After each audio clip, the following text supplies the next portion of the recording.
I thought my birthday dinner was going to be special. My wife made reservations, told me to dress nice, and even picked out my shirt. When we got there, she seemed nervous. Halfway through the meal, she got up to use the restroom and never came back. I waited 20 minutes before the server handed me a note. It read, "I'm sorry. I love someone else. He's sitting 2 tables behind you." I turned around and locked eyes with a man holding her purse.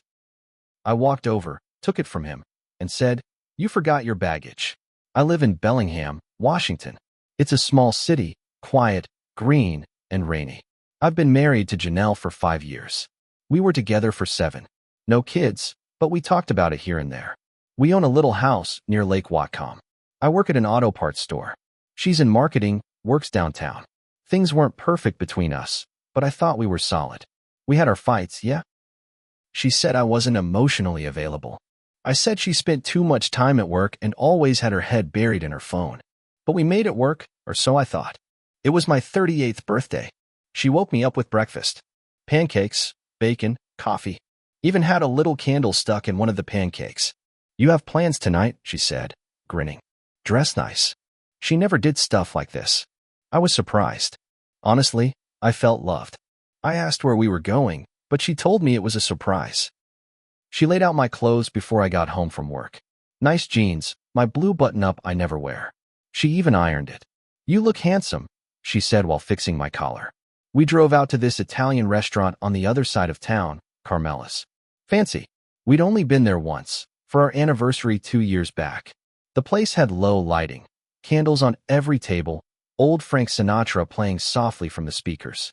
She seemed nervous. Kept looking around, checking her phone, adjusting her napkin. "You okay?"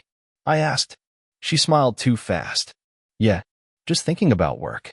We ordered wine. She had lasagna. I went with the seafood platter, something I normally wouldn't spend money on, but it was my birthday. Conversation was light. Weather. Her cousin's engagement. The new neighbors. She didn't ask much about me. Didn't say much about work, either. That should have been a red flag. Janelle always had something to say about her job. Then, halfway through the meal, she stood up suddenly. "Restroom," she said. She left her purse on the chair. I kept eating, assuming she'd be back in a minute. 10 minutes passed. Then 15. I texted her. "You okay?" No reply. Then the waitress came over and handed me a folded piece of paper. I could already feel something wasn't right. My heart started racing. The note was short. Just one line. "I'm sorry. I love someone else. He's sitting 2 tables behind you." I didn't understand it at first. I turned around slowly. 2 tables behind me, there was a man in a gray suit. Late 40s, clean shave, expensive watch. He was just sitting there. No food in front of him. Just holding her purse in his lap. He didn't flinch when I looked at him. Just sat there like he was waiting for me to notice. I stood up, walked straight over. Took the purse out of his hands. He didn't try to stop me. I looked him in the eye and said, "You forgot your baggage." Then I walked out. I didn't pay the bill. I didn't look back. I just got in my truck and drove home in silence. I haven't heard from her since. I drove home in silence that night. The truck felt cold, like the air inside had frozen. I didn't turn on the radio. I didn't even cry. I was too numb. The shock hadn't worn off yet. When I pulled into the driveway, her car wasn't there. It never came back. Inside the house, I saw all the signs. Her shoes by the door gone. The coat she always wore gone.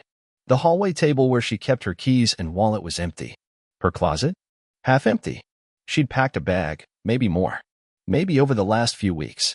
Maybe that same day. She knew she wasn't coming back. I sat on the couch and stared at the wall for a long time. I couldn't sleep that night. Around 3 a.m., I started looking through the drawers. Half her stuff was gone. Her favorite mug, her curling iron, the charger she always stole from my side of the bed. She'd been planning this. It wasn't some split-second decision. She made reservations, picked out my clothes, smiled at me all day. And the whole time she knew. The next morning, I called her phone. Straight to voicemail. I tried again. Same thing. I didn't leave a message. What was I supposed to say? "Thanks for ruining my birthday?" 2 days passed. I didn't go to work. My manager gave me time off, said I sounded like I'd been hit by a truck. I probably did. On the 3rd day, a mutual friend of ours, Megan, called me. She sounded nervous. "Hey, Janelle asked me to check on you." She asked you? Yeah. She's staying with someone. I didn't say anything. She said you might be upset. I laughed. It was bitter. She ran off with a guy 2 tables away from me on my birthday. Yeah, I'm a little upset. Megan went quiet. Then she said something I didn't expect. She's been seeing him for a while. I froze. How long is a while? I don't know. A few months. He's married too. That hit harder than I thought it would. Janelle had been cheating for months. Not just cheating, she was doing it with a married man. And she left me like I was the problem. I started digging. I wanted answers. I logged into our shared laptop. She hadn't cleared her browsing history. Emails. A burner Gmail. She had a second Facebook account too. I found messages between her and him. His name was Brian. He lived in Seattle. Worked in finance. Owned a house in Bellevue. I found photos too. Hotel room selfies. A weekend trip to Whidbey Island. She told me it was a girls' retreat for work. I was a joke. A placeholder. A dumb, trusting husband. But here's the thing. Janelle didn't just cheat and leave. She made a mistake. She left behind her journal. She always kept one, said it helped her clear her head. I never read it before. Felt like a boundary I shouldn't cross. But now, I had nothing to lose. What I found inside that journal changed everything. The journal was thick, leather-bound, and hidden in the bottom drawer of her nightstand, under an old heating pad and a pack of expired cold meds. I don't know why I opened it. Curiosity, maybe. Or anger. Probably both. She didn't lock it. She didn't hide it well. Maybe she wanted me to find it. Or maybe she just didn't care anymore. The first few pages were normal. Complaints about work. Stress. Notes about friends. But then, about halfway through, I saw the first mention of him. Brian came to town again. I told Mike it was a marketing retreat. Lying is getting easier. That date, January 12th. For months before she left. I kept reading. He wants me to move in with him. I told him I'm not ready. He says he'll leave his wife when I do. I'm scared, but excited. My stomach turned. I kept going anyway. Mike still has no idea. He's so checked out, he wouldn't notice if I was on fire. That one hit harder than anything else. I was working 2 jobs last winter to help cover her student loans. I thought I was being a good husband. Turns out, she saw me as a ghost in my own house. Then came the twist. One entry was marked with a star in the corner. I don't know why she marked it. Maybe it felt important to her. Brian said he's not leaving his wife. He wants me to be okay with that. Says she's sick. Some kind of illness.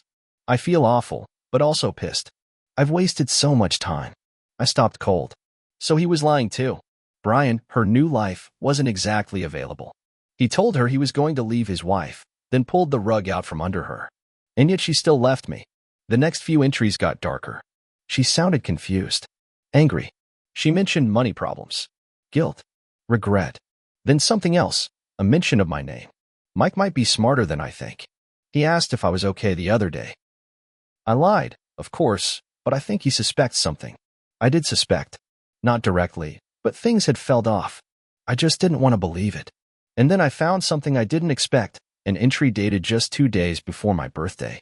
He doesn't deserve this. I know that. But I can't stay. I feel stuck between 2 lives I don't want anymore. So she left both of us, in a way.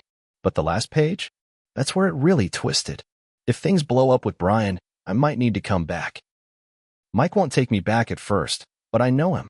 He'll cave. He always does. That made my blood run cold. She saw me as a backup plan. Not a person. Not a partner. Just a safety net in case her affair fell apart. That's when I decided, if she ever came back, it wouldn't be to an open door. It would be to consequences. I wasn't going to be her plan B. And then I got a call. From Brian's wife. It was a Wednesday morning when I got the call. I was still off work, drinking cold coffee at the kitchen table, her journal open in front of me like a crime scene. My phone rang, unknown number. Hello? A woman's voice. Calm. Controlled. But cold. Is this Mike? Janelle's husband? I froze. Yeah. Who's this? I'm Laura. Brian's wife. I didn't speak right away. My brain was scrambling to process it. I got your number from one of Janelle's friends, she said. I thought you deserved to know the truth. I think we both do. That's when she told me everything. Laura had known about the affair for a while. She found emails, photos, a hotel receipt. Brian didn't even try to deny it. But the kicker? Brian told her he was done with Janelle. He said it was a mistake, that he loved his wife, that Janelle was unstable. He told me Janelle started pushing him to leave me, got clingy, emotional. He said she threatened to tell me everything if he didn't choose her. I sat there in silence. He dumped her, Laura continued. 2 nights before your birthday dinner. My stomach turned. That explained the nerves, the awkward smiles. Janelle had planned to run away with him, but he pulled out at the last second, and she still left me. Out of pride, maybe. Or shame. Laura told me something else. I'm divorcing him. He doesn't know yet, but he will. And then she asked me something I never expected. Would you help me? Help you how? Expose them both. I didn't answer right away, but my silence must have said enough. Think about it, she said. They thought they could ruin our lives and walk away clean. I say we show them what consequences look like. She hung up. That night, I went digging. I found more. More messages. More emails. I found out they'd used my truck, to drive to a cabin one weekend. She even charged the gas to our joint card and labeled it as errands. The more I found, the angrier I got. But the thing that pushed me over the edge? A video clip. It was from a hotel room. Janelle had propped her phone up on a dresser. She wasn't filming anything X-rated, just her and Brian drinking wine and laughing. But in the background, she was wearing my sweatshirt, the gray one with the oil stain on the sleeve. She used me. She stole from me. And she didn't care. I called Laura the next day. I'm in. What we did next wasn't illegal, but it sure wasn't kind. We put together a file. Photos, messages, receipts, screenshots from Janelle's journal. We sent copies to Brian's boss. Laura told them he was using company funds for the trips. He got fired. Janelle's HR department, where office affairs are a huge no-no. A few of their mutual friends, but that wasn't enough. Not for me. Janelle came back 2 weeks later. She rang the doorbell like it was normal. I opened the door and didn't say a word. She looked tired, eyes puffy, like she'd been crying for days. Her voice was soft. I made a mistake. No, I said. You made a choice. She tried to cry. Reach for my hand. I didn't move. You can't stay here. Mike, please. I don't have anywhere. You thought I'd cave, I said. You were wrong. She started sobbing. Said she had nowhere to go. Said Brian dumped her. That she lost her job. That people were turning on her. I didn't care. Your purse is still in the garage, I said. I saved it for you. Seemed fitting. She blinked, confused. Then I said it again, slowly, just like I did at the restaurant. You forgot your baggage. And then I closed the door. She left town the next day. I heard she moved in with a cousin somewhere in Oregon. Brian's wife took everything in the divorce. He's unemployed and living in a rental. As for me, I'm not saying I came out spotless. I didn't see the signs. I let things rot without speaking up. That's on me. But I'm healing, one day at a time. And I'll never let myself be someone's backup plan again.